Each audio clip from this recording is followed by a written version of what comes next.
I'm Michelle Clifford. On Friday's press briefing, Dr. Joel said, quote, "Some of our remote students are not being very vigilant and diligent with regard to them committing themselves to their academics.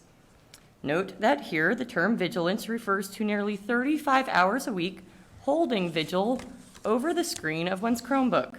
It does not refer to the vigilance of making a sacrifice to protect one's community.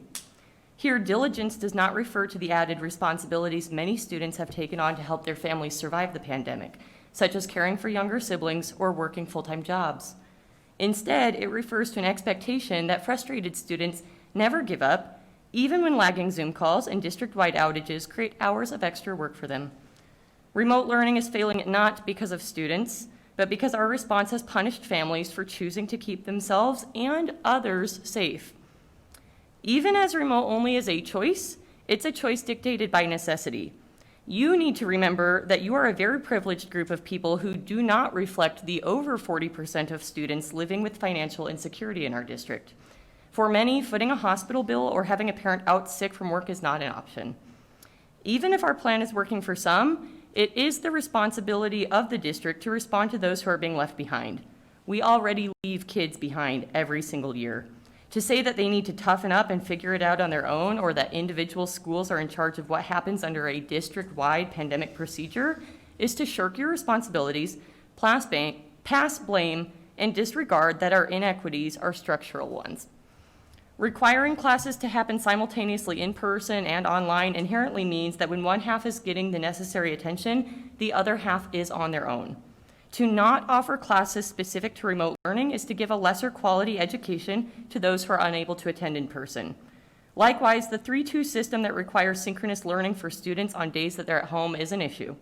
Before school started, LPS announced that families could opt into remote learning if they had Wi-Fi that met minimum bandwidth requirements. I know that you've worked hard to get hotspots out to families in need, but there are still students who do not have reliable internet access to keep up with Zoom on their days at home, which means that they're missing up to half of their education and scrambling to keep up with a mounting task. They are not lacking diligence. We need to offer separate classes for remote learners. We need to look into asynchronous learning for students when they're not in the building. Following a model of in-class instruction and at-home work time would allow students who do not have stable Wi-Fi to be successful. Teachers need more time for planning. Canceling PLC for the remainder of the semester would be a small step in the right direction, but only if you're able to build in that work time for elementary and middle school levels as well. There are some things going well. First of all, thank you for fixing Lincoln High's roof. For years it rained in my classroom and caused even more work for custodians. Public thanks to Rourke Pyle for always making that manageable.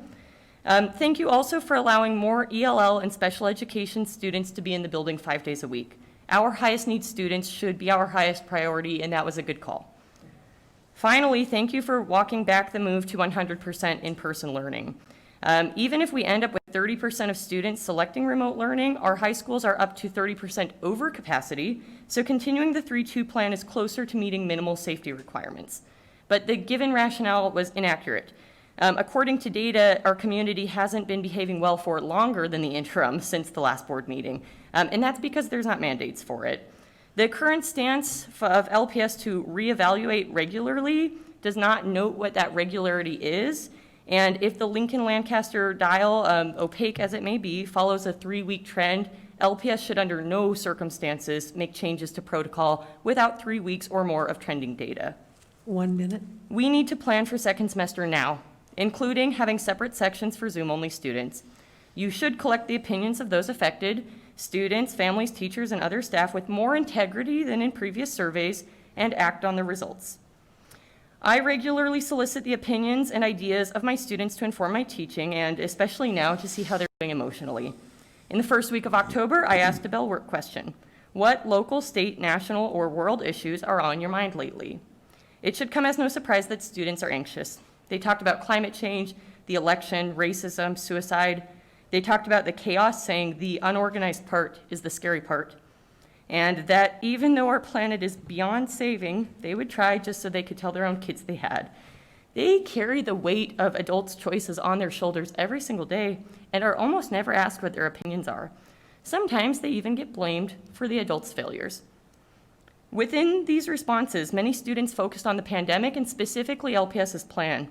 One student pointed out that LPS has not asked students' opinions about their education and ended with, quote, "It's really stressful picking if you want to fail by doing online or get COVID from going in person." These should not feel like the only two options to them. Could you finish up, please? Our kids need you to put them ahead of your political affiliations, ahead of your personal goals for future electability, ahead of the easy answer that I don't make the decisions, he makes the decisions.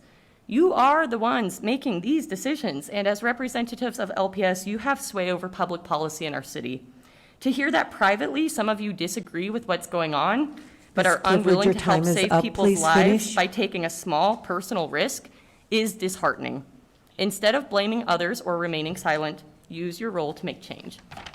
Thank you, Ms. Clifford.